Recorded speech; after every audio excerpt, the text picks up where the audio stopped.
The 1970s delivered horror masterpieces that still make audiences sleep with the lights on.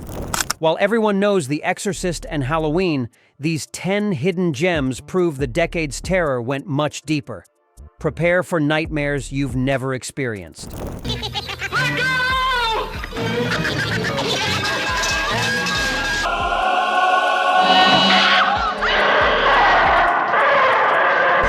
Let's Scare Jessica to Death, 1971. Recently released from a mental institution, Jessica moves to a remote Connecticut farmhouse with her husband and friend, Or whatever it is that killed the antique dealer, kill them all. only to encounter a mysterious woman who may be a ghost, vampire, or figment of her fragile psyche. This psychological masterpiece builds dread through ambiguity rather than gore, leaving viewers questioning Jessica's sanity alongside her own mounting paranoia.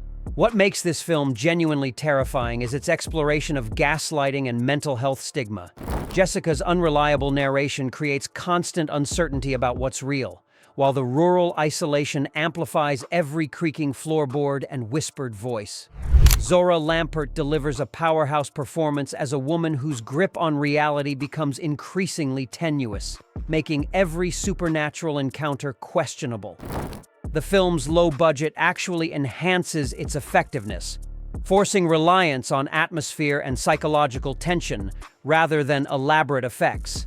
The Connecticut locations provide an authentically eerie backdrop, while the ambiguous ending offers no easy resolution. Messiah of Evil, 1973. A woman searches for her missing father in the coastal town of Point Dune, discovering a cult preparing for the return of an ancient evil. They say that nightmares are dreams perverted. What begins as a missing person, mystery transforms into a surreal nightmare filled with cannibalistic townspeople and apocalyptic visions. The film's dreamlike narrative structure and striking visual design create an atmosphere of mounting dread that builds to a genuinely shocking climax. Messiah of Evil stands out for its remarkable cinematography and production design, creating a distinctive visual style that influenced later horror films.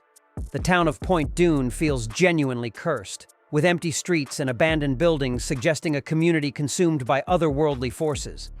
The film's use of color, particularly its bold reds and deep shadows, creates a palette that feels both beautiful and deeply unsettling.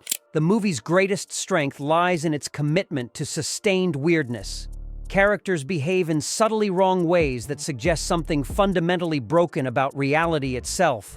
The famous supermarket sequence, where the protagonist encounters zombie-like shoppers, remains one of horror cinema's most effectively creepy scenes. Despite its tiny budget, Messiah of Evil creates a unique nightmare that feels unlike anything else in 1970s horror, proving that imagination could triumph over financial limitations. Alice, Sweet Alice, 1976. When 12-year-old Karen is murdered at her first communion, suspicion falls on her troubled older sister Alice, who has displayed increasingly disturbing behavior. Didn't I tell you never to follow me? Where's my dog? Set in 1961, Paterson, New Jersey, this Catholic-themed slasher explores themes of religious guilt, family dysfunction, and childhood trauma through a lens of mounting terror that predates Halloween by 2 years. What makes Alice, Sweet Alice, exceptional is its sophisticated approach to family psychology and religious symbolism. The film doesn't simply present Alice as evil, but explores the complex dynamics that might drive a child to violence. Paula Shepherd's performance as the possibly unhinged Alice is genuinely unsettling, creating a character who seems simultaneously vulnerable and threatening. The production design emphasizes the oppressive nature of both family life and religious institution, with cramped apartments and imposing church architecture creating claustrophobic environments where violence feels inevitable. Tourist Trap, 1979. Stranded travelers encounter Mr. Slauson, the friendly owner of a roadside wax museum populated by eerily lifelike mannequins. Are tricked, terrorized, As the tourists explore the attraction, they discover that Slauson possesses telekinetic powers and uses them to transform visitors into permanent exhibits. This bizarre blend of slasher and supernatural horror creates an atmosphere of sustained weirdness that builds to genuinely disturbing revelations. Tourist Trap succeeds by embracing its absurd premise completely, creating a nightmare logic where mannequins move independently and human faces transform into wax. Chuck Connors delivers a memorably unhinged performance as Slauson. She and him had to die. I got a legal right to that. Shifting between folksy charm and homicidal mania with disturbing ease. The film's low budget actually enhances its effectiveness, with crude special effects adding to the overall sense of wrongness. What makes the film genuinely frightening is its exploration of the uncanny valley, the unsettling feeling created by things that appear almost but not quite human. The mannequins' fixed expressions and jerky movements create constant unease, while the transformation sequences tap into primal fears about loss of identity and bodily autonomy. The Changeling, 1980. Composer John Russell moves into a Victorian mansion after losing his family in a tragic accident, only to discover the house is haunted by the spirit of a murdered child seeking justice. Whatever it is. What is it you want? What do you want from me? This supernatural thriller builds terror through classic ghost story elements, unexplained sounds, moving objects, and spectral apparitions, while grounding the horror in a genuinely moving story about grief and unfinished business.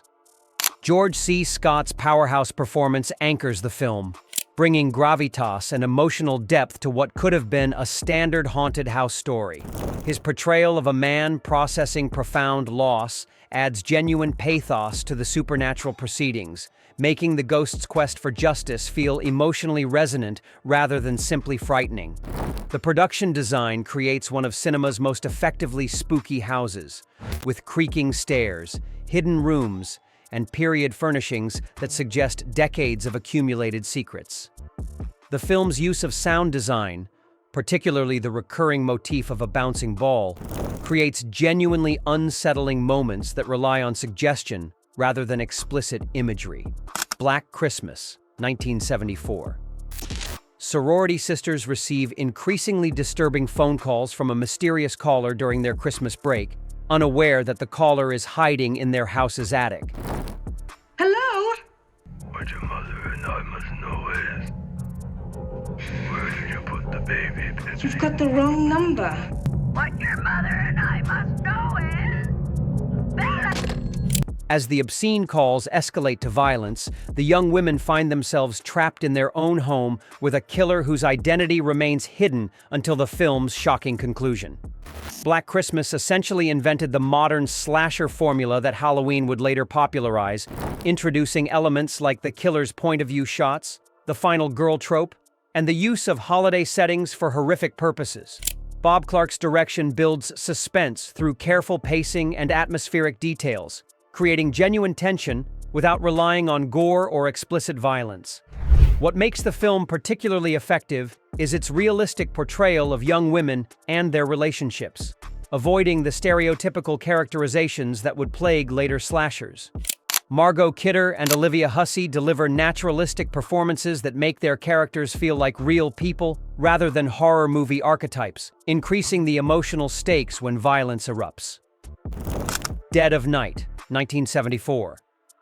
Vietnam veteran Andy Brooks returns home after being killed in combat, but his resurrection brings an insatiable hunger for human flesh.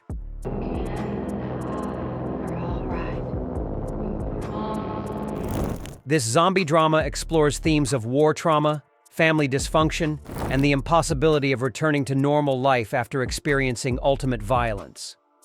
Unlike traditional zombie films, Dead of Night focuses on psychological horror and family dynamics, rather than action or gore.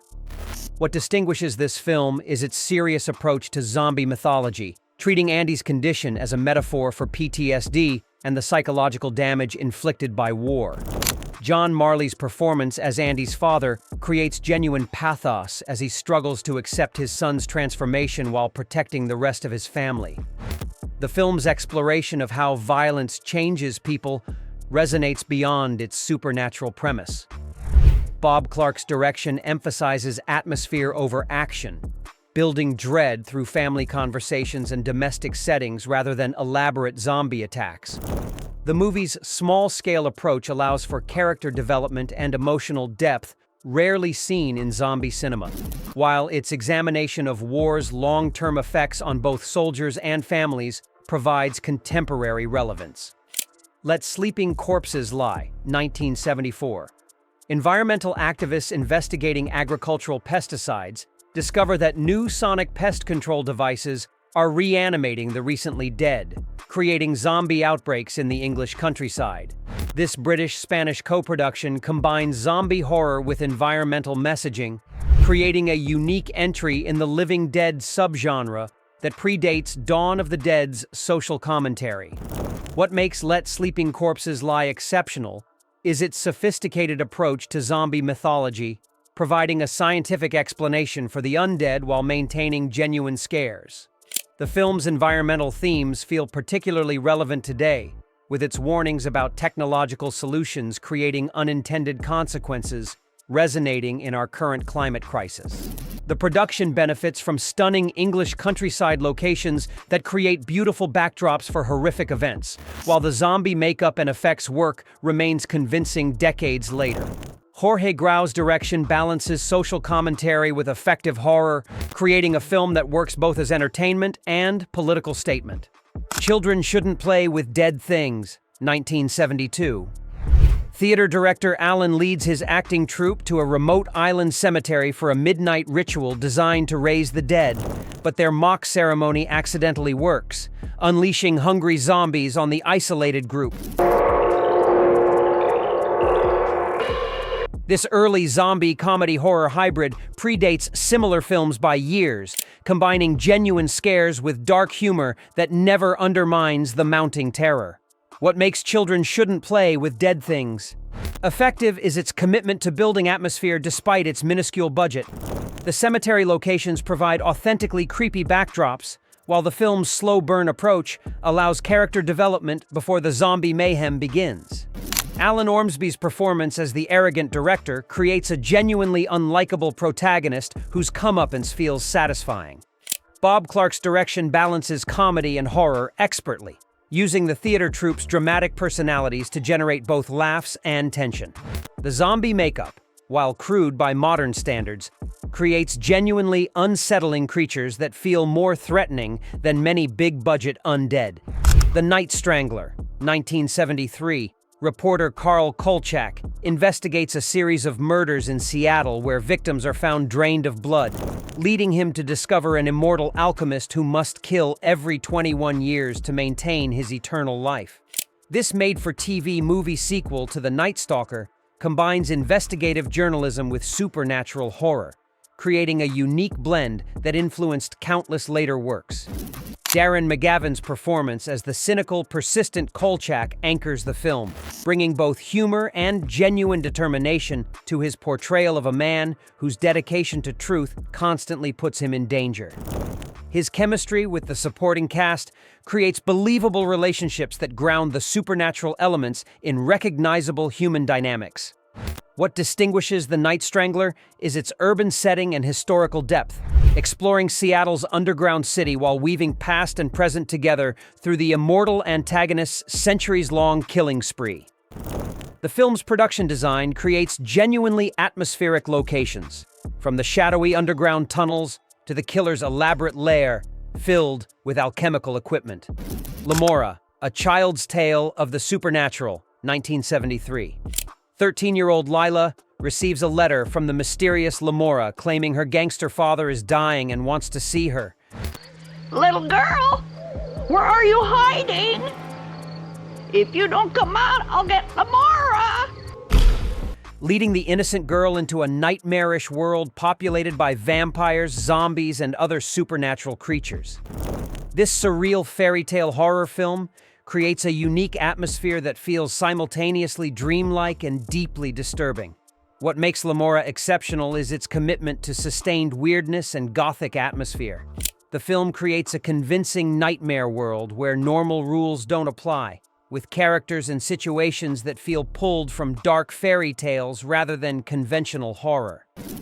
Cheryl Smith's performance as Lila captures genuine innocence corrupted by exposure to evil, while Leslie Taplin creates a memorably seductive yet terrifying title character. The production design emphasizes decay and otherworldliness, with elaborate costumes and makeup creating creatures that feel both beautiful and monstrous.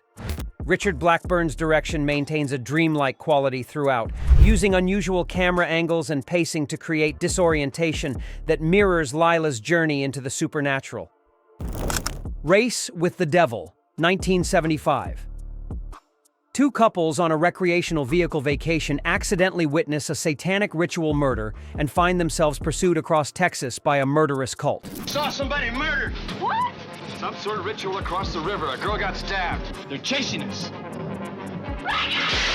This action-horror hybrid combines road movie elements with occult terror, creating a paranoid thriller that builds to a genuinely shocking conclusion about the extent of evil's influence in rural America. What makes Race with the Devil exceptional is its relentless pacing and mounting paranoia, as the protagonists realize that the cult's influence extends far beyond their initial encounter. Peter Fonda and Warren Oates deliver convincing performances as ordinary men forced into extraordinary circumstances, while the film's chase sequences provide genuine excitement alongside the supernatural terror. The movie's portrayal of rural America as a landscape hiding dark secrets taps into urban anxieties about small-town life, while its depiction of organized evil provides a compelling antagonist that feels both supernatural and terrifyingly plausible. The film's action sequences are expertly choreographed, creating vehicular mayhem that enhances rather than overshadows the horror elements. Which nightmare will you brave next? Share your scariest pics in the comments and subscribe for more forgotten frights.